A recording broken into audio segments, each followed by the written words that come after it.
কাফের ও মুনাফিকদের আনুগত্য করো না, অবশ্যই আল্লাহ তাআলা সবকিছু জানেন, তিনি বিজ্ঞ কুশলী। অতএব তুমি কাফেরদের এই অভিযোগের পেছনে পড়ো না, তুমি এ কোরআন দিয়ে তাদের প্রচন্ড মোকাবেলা করো।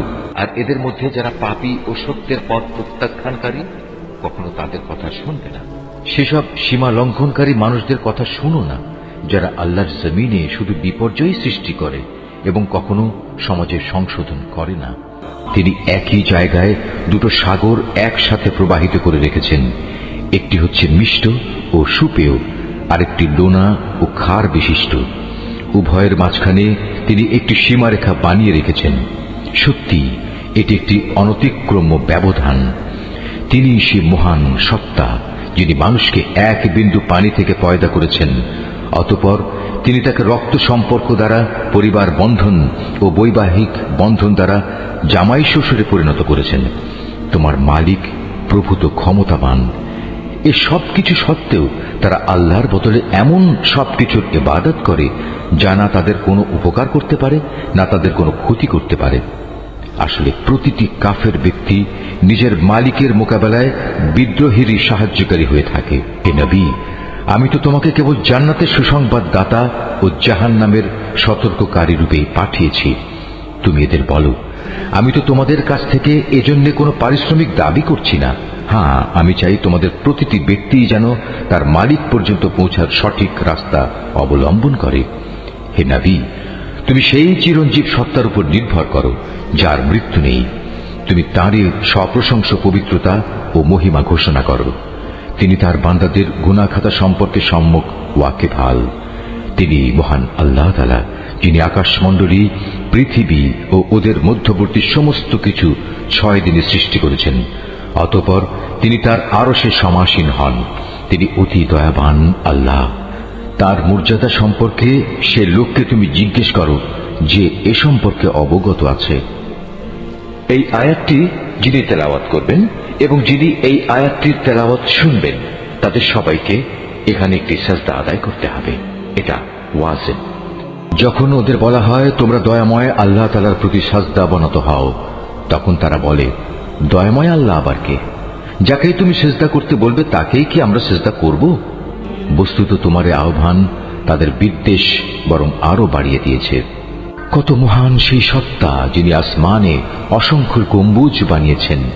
এরই মাঝে তিনি আবার পয়দা করেছেন প্রদীপ সম একটি সূর্য এবং একটি জ্যোতির্ময় চাঁদ।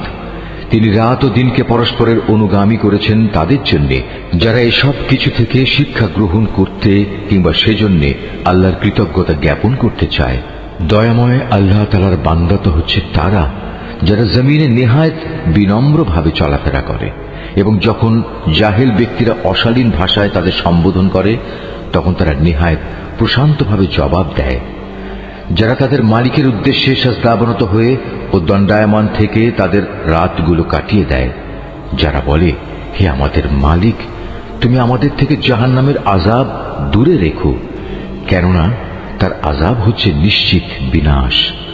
তদুপরি আশ্রয় ও থাকার জন্য তা হবে একটি নিকৃষ্ট জায়গা। তারা যখন ব্যয় করে তখন অপব্যয় যেমন করে না, তেমনি কোনো প্রকার কার্পণ্যও তারা করে না, বরং তাদের ব্যয় সব সময় এ দুয়ের মধ্যবর্তী একটি ভারসাম্যমূলক অবস্থায় অবস্থান করে। যারা আল্লাহ তাআলার সাথে অন্য কোনো মাবুদকে ডাকে না, যথার্থ কারণ ব্যতি রেখে যাকে হত্যা করতে আল্লাহ তাআলা নিষেধ করেছেন তাকে যারা হত্যা করে না, উপরন্তু যারা ব্যভিচার করে না, যে ব্যক্তি এসব অপরাধ করবে সে তার গুনাহের শাস্তি ভোগ করবে।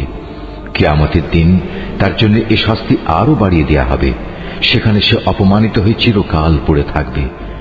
কিন্তু যারা এসব থেকে তওবা করেছে, আল্লাহর উপর ঈমান এনেছে এবং নেক আমল করেছে, আল্লাহ তাআলা এমন সব লোকদের পেছনের গুনাহসমূহ তাদের নেক আমল দ্বারা বদলে দেবেন। আল্লাহ তাআলা ক্ষমাশীল ও পরম দয়ালু। যে ব্যক্তি তওবা করে এবং নেক আমল করে সে এর দ্বারা সম্পূর্ণত আল্লাহ অভিমুখী হয়ে পড়ে। দয়াময় আল্লাহ তাআলার নেক বান্দা তারাও যারা মিথ্যা সাক্ষ্য দেয় না। ঘটনাচক্রে যদি কোনো অযথা বিষয়ের তারা সম্মুখীন হয়ে যায় তাহলে একান্ত ভদ্রতার সাথে তারা সেখান থেকে সরে পড়ে। এরা হচ্ছে এমন কিছু লোক, তাদের কাছে যখন তাদের মালিকের কোনো আয়াত পড়ে কোনো কিছু স্মরণ করানো হয়, তখন তারা তার উপর অন্ধ ও বধির হয়ে দাঁড়িয়ে থাকে না, যারা বলে, হে আমাদের মালিক, তুমি আমাদের স্বামী, স্ত্রী ও সন্তান সন্ততিদের থেকে আমাদের জন্য চোখের শীতলতা দান করো। উপরন্তু তুমি আমাদের পরহেজগার লোকদের ইমাম বানিয়ে দাও। এরাই হচ্ছে সেসব লোক, তাদের কঠোর ধৈর্যের বিনিময় স্বরূপ যাদের সুরম্য বালাখানা দেয়া হবে, ফেরেশতাদের পক্ষ থেকে তাদের সম্মানজনক অভিবাদন ও সালাম সহ অভ্যর্থনা জানানো হবে।